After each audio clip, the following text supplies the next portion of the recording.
Hello everyone and welcome back guys to a brand new video where today we're here back with more Gran Turismo Sport. This time around we're here back with the Nations Cup series from Kyoto. Yes, this one is a bit like the go-karts that we saw at the start of the year. A bit of a why on earth has Gran Turismo picked this combo ready for this week. We've got 20 laps around this track. I think it's Kyoto Miyabi circuit I want to say. I'll probably butcher the name horrendously as well there, but it certainly does make things rather interesting.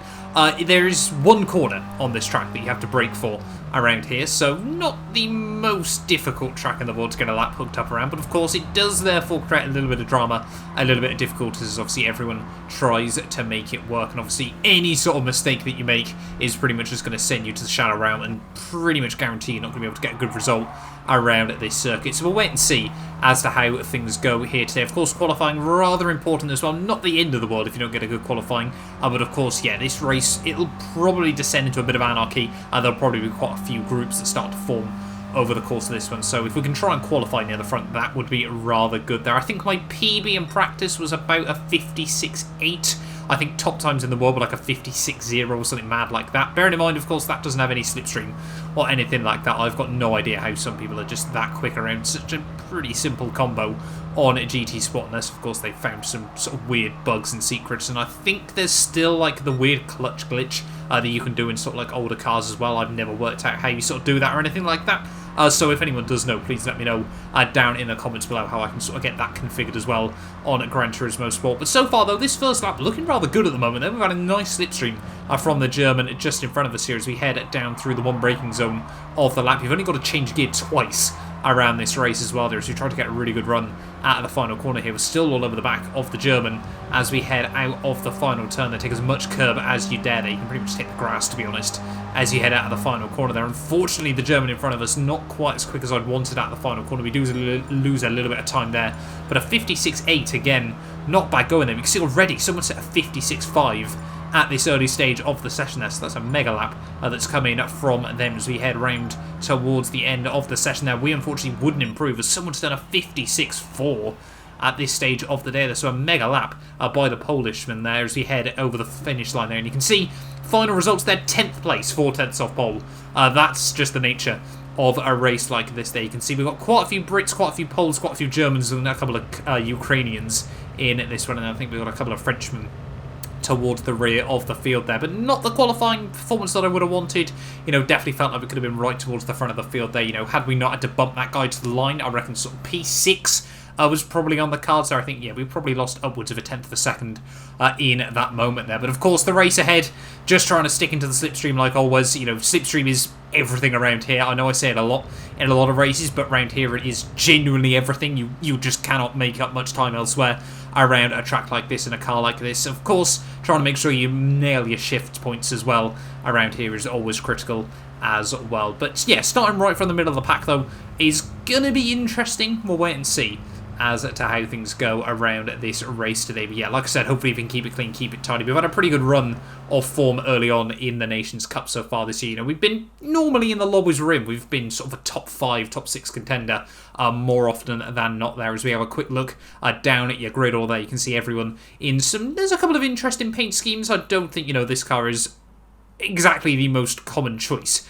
on GT Sports, so I don't think obviously everyone has exactly slapped on a paint scheme. You know for a fact I don't have any paint schemes on any of my cars still, apart from I think the Super Formula car that we drove last time out, and then maybe the Lamborghini Huracan Group 4 car as well. There we are, sat in P10 and ready on the grid there, 4/10 off pole. Just goes to show how competitive GT Sports still is this late on in the game cycle. Very much looking forward to Gran Turismo 7 that will hopefully be releasing down the line as well. There, just see coming towards the rear of the field there. I think it was 18 cars separated by a second for this one here. So things are going to be very, very interesting as we dive into the race as well. Obviously, like I said, the aim is just try and keep it clean, keep it tidy, make sure we don't make any mistakes, make sure we're in as good a position as possible as you get ready for the final couple of laps of this one. I think the final corner is going to be quite critical on the final lap of the race there. I love the Golf livery from that guy there. But yeah, 20 laps ahead of us though around Kyoto, no pit stops. Let's just dive right into this thing.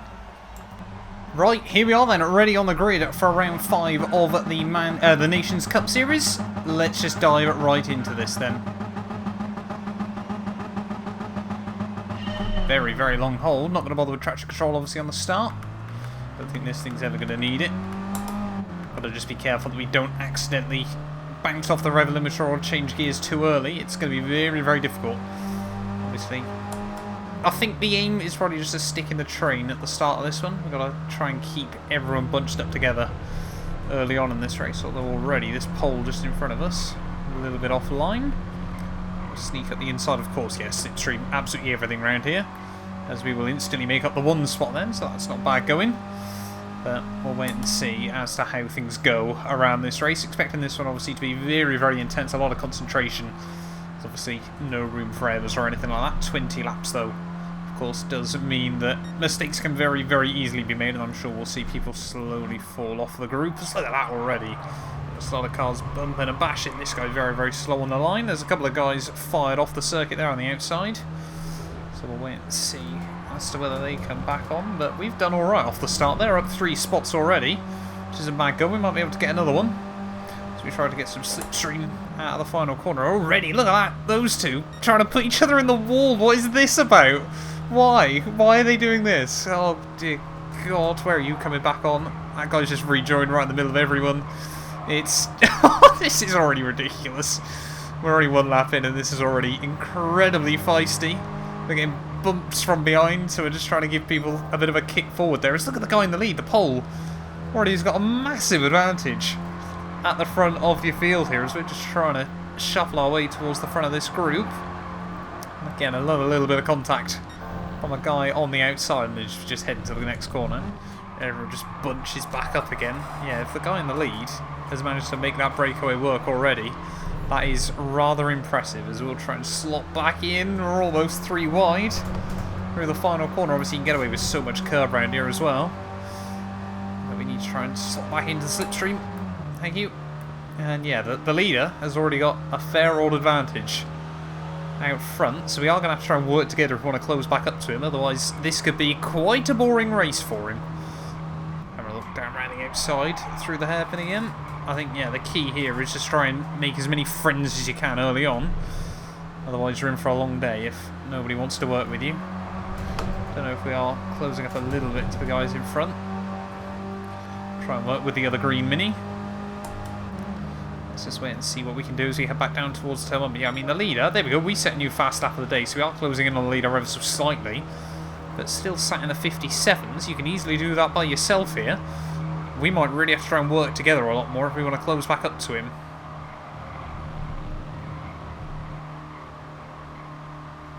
Should we just try and get up into P3? Let's give this, I think it's Ukrainian, a bit of a push down the hill. Try and help him get a little bit closer to the guy in the lead. Way too deep into the hairpin. Oh my God, not as deep as that guy though. Oh my God! He just took off! Just completely jumped over the cone through the final corner. That was incredible. But I mean, yeah, you look at that. We get punted out wide once, we lose 5 spots. And we've still only lost about a second to the leader in the process. But yeah, look at that. Guy's still finally down into the 56s for someone in this group. But we just need to work together. Try and close back up to the leader. We've been forced out wide again. That's the Brit sneaking back up the inside. This is, yeah, we're only on lap 5. It's going to be a long race of strategy, but we are still in this little group that's pulled away from another battle pack behind. I'm genuinely starting to reckon here with the way everyone's battling still, whether it's worth just trying to get up into P2 and then trying to romp away. Because at the moment, everyone is just fighting so aggressively, we're just not taking any time out of the leader. Let's see what we can do down into here. I think we're about 4 wide. Ukrainian runs horribly wide. We run horribly wide on the exit as well. I'm still going to have the inside. Oh my God. We've just been completely squeezed off the road. And it's the problem. Just everyone battling each other is not helping any of us. We need the slipstream. We'll have some slipstream, thank you. But yeah, this is not working at the moment. We need to try and get them into P2. And then try and pull away if we can. But that is much easier said than done. We'll aggressively slot back in.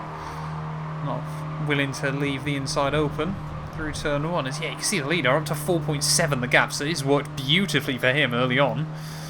But we need to try and do the same.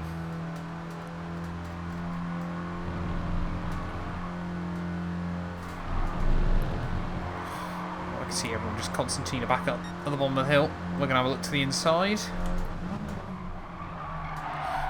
Oh, that guy tried to turn in on me. We get a mega run off the corner. Come on, let's go.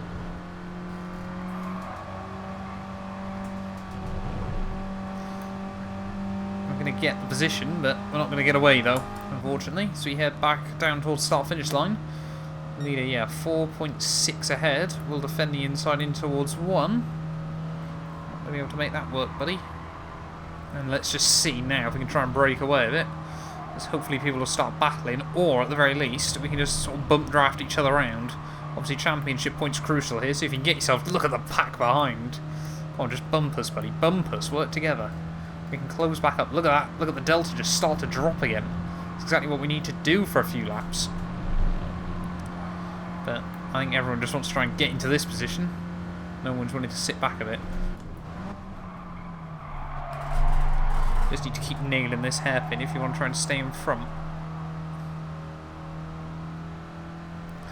A little bit of contact as we try to get the powered out down. We will stay ahead now for our lap. You can see the gap's still 4.7 though. So we're all just compromising our run. Hopefully this guy can give us a bit of a push again. Yeah, now he's starting to work with us a bit more, but the gap not coming down. 4.8 currently.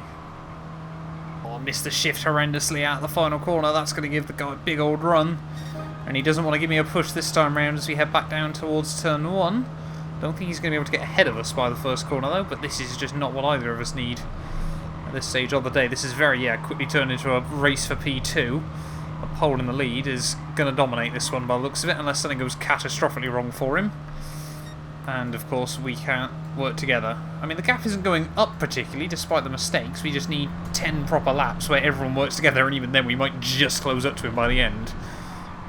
Ukrainian sneaks up the inside as we head back through turn 1. Thought he was going to give us a push, but apparently not. So that's going to cost us both a fair chunk of time. We'll work with him for a couple of laps. See if we can try and pull away from the guys behind. We've got a 4/10 gap now. And try and get that up to 3/4 of a second. That would be nice, and then this could very quickly become a battle for P3. And again, you just watch him close back in. Guy in front gets loose again. Ooh, we've been tagged from behind. It's all getting feisty. Somehow we hold on. Do a bit of rallycross on the exit. Still more and more contact. This is very, very feisty at the moment. I don't think either of these two really want to work with us.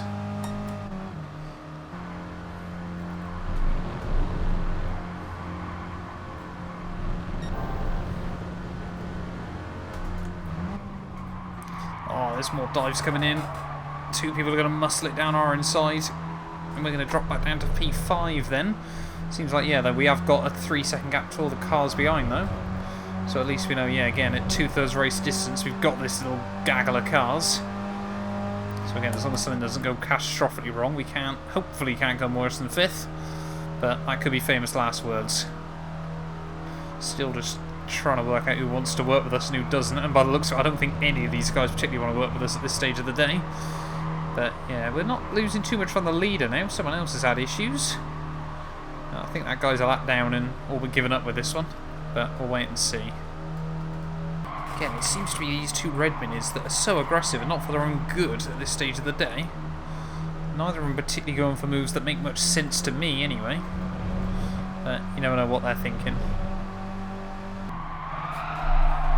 See, look at that. The pole breaks early into the corner, realises he's broken early, and then still just sends it, unless there was contact between him and the other Brit. Just doesn't make sense, man. Just work together. I'm going to try and give him a push back down towards turn 1, but we've only got 5 to go now. So he timed that beautifully. Just as he changed up, I gave him the push, and then we had to change up as well. So we're going to drop back a little bit as we head back down through turn 1, but shouldn't be too bad. As the Ukrainian is just, I think he's given up with this one. Just rolling back down the track here for championship points, I guess, even though it's probably about 10 of them. You never really know. I think I fancy my chances a bit better with these two rather than the Ukrainian as well, as he just made a bit of a mistake.